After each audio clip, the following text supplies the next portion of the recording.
नमस्कार, मैं हूं संजय ओझा और आप देख रहे हैं टॉक ऑफ भारत। दोस्तों, आज एक नए अपडेट के साथ आप सबके बीच में हाजिर हूं और सवाल बहुत ही महत्वपूर्ण है।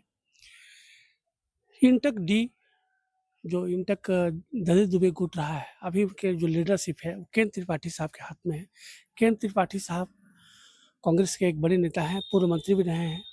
सवाल बहुत महत्वपूर्ण क्या है कि कल सीसीएल दरभंगा हाउस में जो सीएमडी हैं एनके सिंह साहब, उनके साथ प्रबंध की व्यवस्था के साथ जो आरक्यूएमयू है, जो राष्ट्रीय कोयला मजदूर यूनियन है, जो इंटक है, जो दलित दुबे गुट के लोग हैं, उनकी एक महत्वपूर्ण बैठक जो है एज ए परिचयात्मक बोला जाए उसको इंट्रोडक्शन के तौर पे, जब से अ, त्रिपाठी साहब आए हैं उसके बाद से जो कोऑर्डिनेशन मीटिंग थी सीएमडी साहब के साथ नहीं हुई थी। स्वाभाविक था कि कई महत्वपूर्ण मसलों पे चर्चा हुई है। जहाँ मजदूर जुड़ेंगे और जहाँ प्रबंधकीय पार्ट के जो आला अधिकारी वहाँ बैठेंगे, तो स्वाभाविक है कि मजदूरों के सवाल पे चर्चा होगी।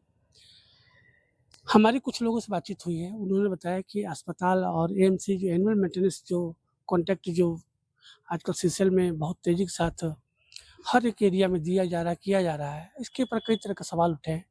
लेकिन महत्वपूर्ण सवाल जिस पे हम आना चाहते हैं, जो बताना चाहते हैं, जो बातें हुई हैं, हमारी बातचीत हुई है जो आईएएनएमएफ के जो इंडियन नेशनल माइंस जो वर्किंग जो फेडरेशन है, उसके जो अध्यक्ष हैं, उनके साथ बातचीत हुई है और उन्होंने 2 बिंदुओं पे जो प्रकाश डाला है, जो फ़ोकस किया है, जिसमें लेबर कोड पे भी त्रिपाठी साहब के विचार आए हैं और साथ में जो जेवीसीसीआई 11 का जो कार्यकाल 30 जून को कंप्लीट हो रहा है और 1 जुलाई से जेवीसीसीआई 12 की घोषणा होनी चाहिए थी, लेकिन इस बीच लेबर कोड के आने से तमाम तरह की जो स्थितियाँ पैदा हुई हैं, इस पे त्रिपाठी साहब जो इंटक के एक बड़े नेता हैं, जो आईएनएमएफ जो है, उसके प्रेसिडेंट हैं, क्या कुछ कहा है, सुनते हैं।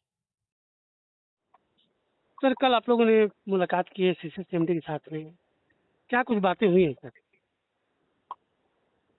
नहीं, बात करने नहीं गए थे। कल सर, सीएमडी सीसीएल के साथ सर, हमारे यूनियन के लोगों का सर, इंट्रोडक्टरी मीटिंग था और उसके साथ ही वो जो समस्याएं हर एरिया में थी, सर, वो समस्याएं लोग वहाँ के पदाधिकारी नेतागण रख रहे थे और सीएमडी उसको समाधान की बात कर रहे थे। सो काइंड सीएमडी बहुत जेन्युइनली बात कर रहे थे जो परेशानी थी जनता की उसकी। सर।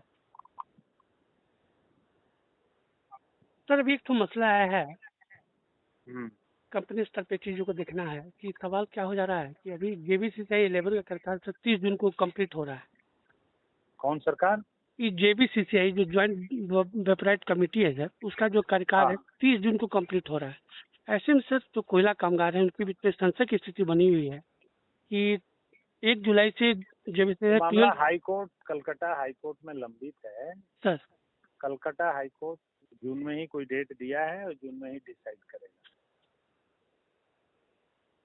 और सर ये लेबर कोड से इंट्रोड्यूस हुआ है कोल इंडिया में और तमाम सब्सिडी को कोल इंडिया के द्वारा लेटर भी भेजा गया है 4 लेबर कोड को इंट्रोड्यूस करने के दृष्टिकोण से। इसको सर कैसे देखते हैं, क्या कहेंगे आप? देखिए, उस लेबर कोड में तो कुछ खामियां हैं, हाँ, लेकिन अब सरकार सत्ता में है, उसने बनाया है तो लेबर कोड तो लागू हो ही रहा है। तो आगे देखते हैं, जब प्रैक्टिकली जो परेशानी होगा तो फिर सरकार से उसमें अमेंडमेंट कराया जाएगा।